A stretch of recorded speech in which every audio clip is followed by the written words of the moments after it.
Hello and welcome back to the DoneDeal YouTube channel, and today we're going to be reviewing the Volvo C40. Now prices for these start at about 60,000, however this is about 66,000 euros, and that's because it's the extended range, which leads me into the fact that it's fully electric. So let's talk about the battery and the range. It's got an 82 kilowatt hour battery, and translated into range, well, that depends which one you go for. The standard version, that's got a 483 kilometer range, which is pretty decent. However, you can get the extended range version, which is a single motor like the standard, and that one has 577 kilometer range, and that's what we have here. There's also the twin motor version, and that's actually got a little bit less range, but still a decent 547 kilometers. However, I want to show you something. You see, these are all WLTP figures. However, we do know electric cars don't go as far in the winter, and today's about 0 degrees, so it's a good time to test this. And if I come in here, we'll see we've 87% battery and just 340 kilometer range. So it just goes to show in the winter it's gonna suffer massively. And it's kind of ironic because Volvos are built for the winter in Sweden. Let's begin with styling, because from here at the front it looks a lot like the XC40, and that's because it's built on the same platform. It's actually very similar. Again, the front side profile, we're seeing the XC40, but it gets a little bit interesting at the rear because it's a coupe. So we've got that swooping rear roofline.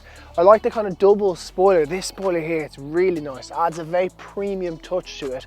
And then this here at the rear is where you see the real difference. The lights are really nice and slick. You've got the Volvo badge along the back, and it's just a really nice rear end.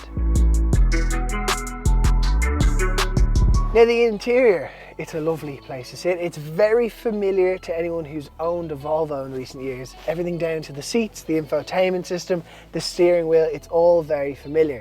Now, since producing this car, Volvo now also produced the likes of the EX30, which has a more modern, upgraded interior, which I kind of prefer, but this still has a lot going for it. A lovely bit of storage in here, wireless charging. I love the way they carpet everything, even inside here, the bin liners. It just makes it a little bit more premium. Then in terms of what's in front of you, you've got a digital display here for the driver. It's customizable, but barely, nothing like an Audi would be. But it still is a nice clean screen, and actually in the new EX30 they've got rid of that, which is maybe a point against it. I quite like that there, having your speed and your range and all that type of stuff there. There's also a vertical screen here. It's run by Google. It's excellent, really, really easy to use. Apple CarPlay does need to be wired. That's maybe one tick against it, but then at the same time, it has Google Maps built into it. The only other thing I don't love is the climate control is controlled through there, which makes it a little bit complicated.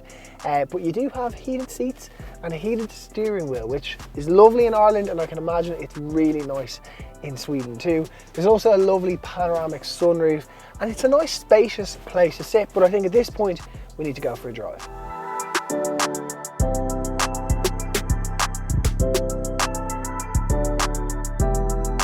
So now to drive, and the first thing is there's no on button, you just put it in gear and off you go. And to drive, what I really like about it, probably my favorite thing, is that whilst it's an SUV, it's not massive. And it doesn't feel oversized, and you're not worrying about where your wheels are, where your wing mirrors are. It fits on the road like a hatchback, which is a lovely, lovely thing. Now, the thing I will point out first is the rear view visibility. There's none, literally none. You might as well be in a transit van.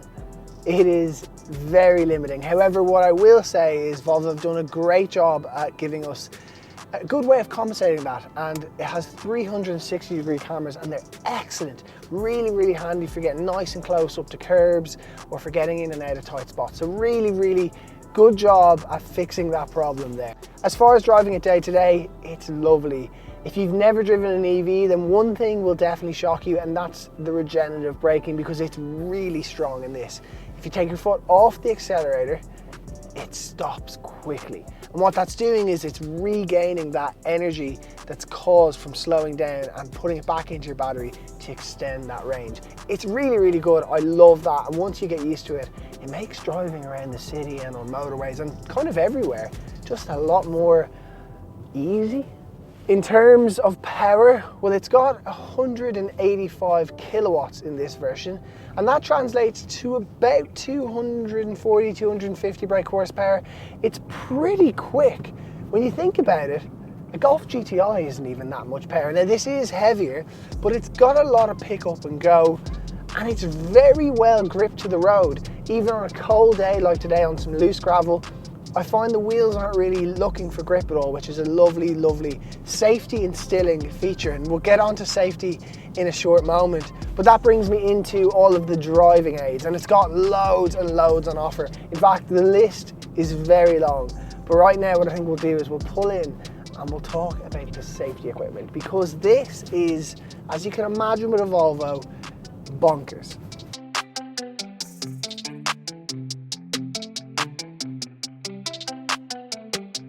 Volvos have always been known for their safety equipment, and there is nothing different about the C40. You know the way a lot of cars have accident avoidance here at the front, so if the car in front of them stops, this will slam on the brakes. This has it on the front and the back. In fact, I can't even memorize the amount of safety equipment. There's a list here. It has city safety, which includes pedestrians and cyclists.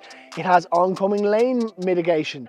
It also has run-off road mitigation, run-off road protection, slippery roads, hazard light, driver alert control, seatbelt reminder and pre-tensioners, vehicle deceleration control, anti-theft alarm, power child locks, and I haven't even got past page 1.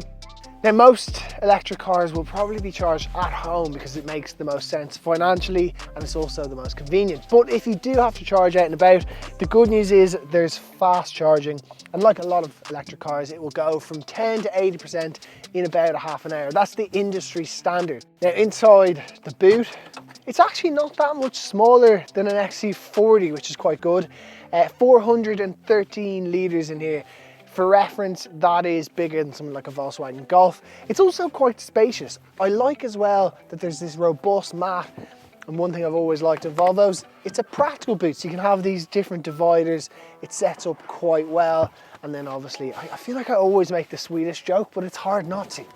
There's a ski hatch, which means you can put your skis through there, which is great because we're in Ireland.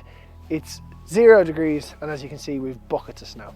Oh, and there's a front boot as well, which is quite handy, particularly for putting your charging cables or your takeaways, so it doesn't stink up the car.